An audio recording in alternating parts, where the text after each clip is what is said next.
El Panzer IV Ausf fue la primera versión de producción en serie del Panzer IV. El contrato para la fabricación de las 35 unidades que forma esta serie se le otorgó a Krupp en diciembre de 1936. Los primeros ejemplares fueron entregados en noviembre de 1937 y la producción del último se completó en junio de 1938. Se trata de una versión muy ligeramente blindada y con un motor de menor potencia que el que montarían el resto de variantes. Sin embargo, marcaría la forma cuasi final del Panzer IV, pues la forma general, la suspensión, la disposición interna y externa de los elementos, las trampillas de acceso, etc. apenas cambiarían durante la producción de las siguientes series. En octubre de 1937 se le otorgó un segundo contrato a Krupp para la fabricación de 42 unidades de una segunda versión del Panzer IV, el Ausf, con numerosas mejoras. Estos fueron entregados entre mayo y octubre de 1938. Se aumentó todo el blindaje frontal a 30 mm y se implementó un nuevo diseño del frontal de la superestructura.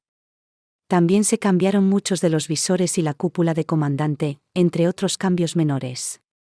Se reemplazó el motor original por uno más potente, y también se reemplazó la caja de cambios. A pesar de que el peso del vehículo subió a 18,5 toneladas, las mejoras en la mecánica incrementaron su velocidad máxima de 32 a 42 km/h. En octubre de 1938 se comenzó a fabricar un tercer lote de 140 ejemplares. Esta versión denominada oficialmente Ausf era muy similar a la anterior. Los cambios fueron mínimos. El último de los Ausf fue entregado en agosto de 1939. El Panzer IV Ausf-D fue la cuarta variante, fue producida tras la campaña de Polonia de septiembre de 1939. De esta versión se fabricarían hasta octubre de 1940 un total de 248 unidades en dos series con varias mejoras importantes. Reincorporó la ametralladora del radiooperador en un frontal de superestructura que mantenía los 30 mm de espesor de su antecesor, pero recuperaba el diseño de la Ausf. Se volvió a mejorar la protección en general, esta vez incrementando el blindaje lateral y trasero a 20 mm y sustituyendo el mantelete interno del cañón por uno externo de 35 mm de espesor. En realidad solo se entregaron 232 carros completos armados con torreta, pues 16 de ellos se usaron como carros lanzapuentes. Fue la versión usada mayoritariamente en la Batalla de Francia de 1940, y 30 ejemplares recibieron la preparación tropical a principios de 1941 para su empleo en la campaña del norte de África. Las experiencias en la Batalla de Francia en la primavera de 1940 demostraron la vulnerabilidad del Panzer IV y que había sido un error no actuar conforme a lo visto en Polonia. Como consecuencia de esto, a partir de julio de 1940, los Ausf-D comenzaron a ser reforzados con placas de blindaje FHA de 20 y 30 mm en el frontal, atornilladas por encima de las placas originales. De acuerdo con una decisión tomada el 3 de junio de 1940, a partir de agosto de 1940, los últimos 68 ejemplares Ausf-D fueron completados con un frontal del casco de 50 mm de grosor. La versión Ausf-E nace de un contrato firmado en julio de 1939, por tanto iba a ser muy similar a la versión anterior. Los planes para aumentar el grosor de la superestructura llegaron tarde, así que se comenzó a producir en octubre de 1940 prácticamente con las mismas especificaciones de blindaje de los últimos Ausf-D, es decir, con 50 mm solo en el casco frontal y con blindaje adicional atornillado en la superestructura. Las diferencias fueron elementos secundarios, como un nuevo visor para el conductor y una nueva cúpula para el comandante más gruesa, siendo reubicada más adelante en la torreta para eliminar el bulto trasero, entre otros cambios menores. En marzo de 1941 el pedido se redujo a 206 ejemplares para dar paso a una nueva variante mejor blindada, pero en total se entregaron 200 carros de combate, ya que 4 de ellos fueron transformados en lanzapuentes y 2 en carros experimentales. El Panzer IV Ausf-F se comenzó a fabricar en abril de 1941. Introdujo numerosas mejoras en el blindaje principal en base a toda la experiencia de los 2 primeros años de guerra. Adoptando finalmente el diseño de frontal plano en la superestructura, esta versión ofrecía 50 mm de acero macizo y endurecido en todo el frontal y 30 mm en los laterales. El peso del vehículo se incrementó a 22,3 toneladas, lo cual requirió la modificación del ancho de las cadenas de 38 a 40 centímetros. Todos estos cambios lo convirtieron en la mejor versión del Panzer IV de cañón corto. También fue la primera que se comenzó a producir en otras factorías, Bomag y la Nibelungenberg. El 22 de junio de 1941, para la Operación Barbarroja, los AUSF eran una minoría de los 441 Panzer IV concentrados en la frontera de la Unión Soviética. La mayoría de ellos aún eran de los modelos de IE, y el F no se convertiría en el principal carro de apoyo del ejército alemán hasta el otoño de 1941. Sin embargo, el cañón corto del Panzer IV se veía impotente contra los nuevos tanques T-34 y KV-1 soviéticos. Los proyectiles perforantes no tenían casi ningún efecto, y Hitler no permitió el uso de los nuevos proyectiles de carga hueca hasta febrero de 1942. En marzo, la situación comenzaría a cambiar con la introducción del cañón largo de 75 mm KWK-40. La designación AUSF se cambió temporalmente a AUSF-1 para dar paso a un modelo con el cañón largo, el AUSF-2, que posteriormente sería renombrado como AUSF-G. En total fueron fabricados 471 AUSF hasta febrero de 1942, cuando se hizo la conversión al cañón largo. Los ejemplares enviados a África recibieron las preparaciones tropicales y, como pasó con los pocos ejemplares que quedaban de los modelos de IE, algunos AUSF serían modernizados con el cañón largo a partir de julio de 1942. A mayores, algunos ejemplares se usaron como vehículos experimentales y otros como portamuniciones. El AUSF-G fue la primera versión del Panzer IV equipada de serie con un cañón largo.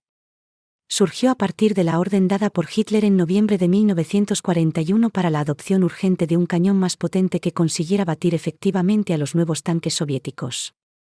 Este cañón fue el KWK-40 de 75 mm, que inicialmente se produjo en una longitud de 43 calibres y con un freno de boca de deflector simple.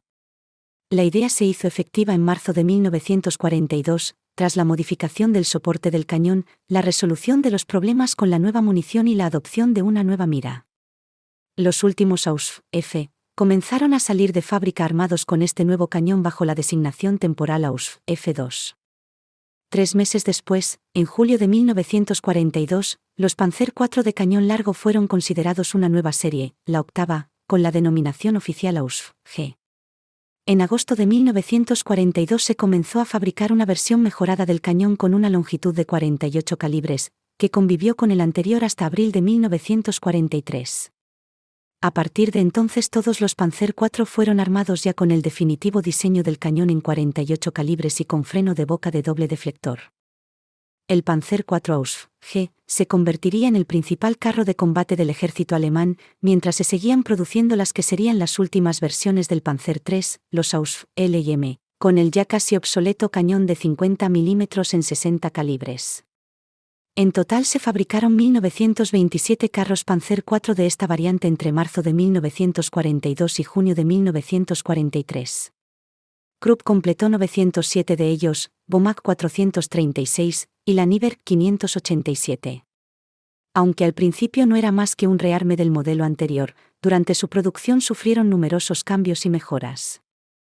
En abril de 1942, para simplificar la producción, se eliminaron los dos puertos de visión laterales de la torreta y el del frontal del cargador, lado derecho. En esta variante también se acaba eliminando el visor binocular del conductor KFF-2. A partir de mayo de 1942 se fue aplicando progresivamente blindaje añadido de 30 mm de espesor en el frontal de todos los AUSF-G. El porcentaje de carros con esta mejora alcanzó el 100% en enero de 1943. El peso se incrementó demasiado en el frontal, pero la mejora fue bien recibida por las tripulaciones. El blindaje espaciado, o Panzerschürzen, fue introducido a partir de abril de 1943. Estaba formado por planchas de 5 a 8 mm que cubrían los laterales, tanto del casco como de la torreta, y era efectivo contra fusiles anticarro y cargas huecas. A partir de mayo de 1943 se instaló la antena de radio en una nueva posición, en la parte trasera del casco. En febrero de 1943 se introdujo una nueva cúpula de comandante de escotilla simple. El Panzer IV Ausf se comenzó a producir en junio de 1943. Se diferencia del AUSF-G, principalmente por la estandarización del blindaje con planchas macizas de 80 mm de espesor en los frontales del casco y de la superestructura, dejando atrás los blindajes superpuestos. Pensando en las amenazas aéreas, se aumentó el espesor en el techo y se daba la posibilidad de instalar una ametralladora MG-34 antiaérea en la cúpula del comandante. Se continuó equipando blindaje espaciado en los laterales y, entre septiembre de 1943 y septiembre de 1944, se le aplicó la pasta antimagnética Simerit. En esta variante se suprimieron el puerto de visión frontal del cargador en el frente a la torreta, así como los visores laterales del conductor y del radiooperador. En esta variante, con 25 toneladas, se alcanzó el peso máximo admitido por el chasis y se tuvo que modificar la relación de transmisión para ganar fuerza motriz a costa de una menor velocidad. Krupp produjo en torno a 379 ejemplares antes de cambiar a la producción del Stuka 4 en diciembre de 1943. Bomac completó en torno a 693 ejemplares y la Nyberg en torno a 1250 antes de cambiar la producción a la versión Ausj en febrero de 1944. 60 chasis de este último fabricante fueron empleados para producir Sturmpanzer 4 y Stuka 4. El Panzer 4 Ausj fue la última variante del Panzer 4, pero no la mejor. Se comenzó a producir en febrero de 1944 y se basa en una mayor simplificación del diseño Ausf para agilizar la producción. En esta variante se suprimieron los visores y puertos de disparo de las escotillas laterales de la torreta, y se usaron piezas del rodaje más simples. Pero sin duda, la decisión más drástica fue la de prescindir del motor de gasolina auxiliar y todo el sistema eléctrico asociado para el giro de la torreta, quedando únicamente una posibilidad de giro manual. El espacio ganado en el compartimento del motor se usó posteriormente para instalar un depósito de combustible extra que aumentó la autonomía máxima por carretera de 210 a 320 kilómetros. Bomac produjo unos 180 ejemplares entre febrero y mayo de 1944 antes de dedicarse por completo a la producción del Jagdpanzer 4. La Nyberg completó unos 2.970 ejemplares del modelo J hasta finalizar la guerra. El pico de producción se alcanzó durante los meses de junio, julio y agosto de 1944 con 300 carros completados antes de que el principal suministrador de blindaje sufriera los efectos de los bombardeos aliados y la producción se dividiera con el cazacarros Panzer IV, 70. El Panzer IV fue el carro de combate alemán más numeroso de la Segunda Guerra Mundial con más de 8.550 unidades construidas, y el único producido desde el inicio al final de la guerra. Su chasis fue usado como base para muchos otros vehículos blindados de combate. También fue el carro alemán más exportado de la época. En torno a 300 ejemplares fueron vendidos a países como Finlandia, Rumanía, España y Bulgaria.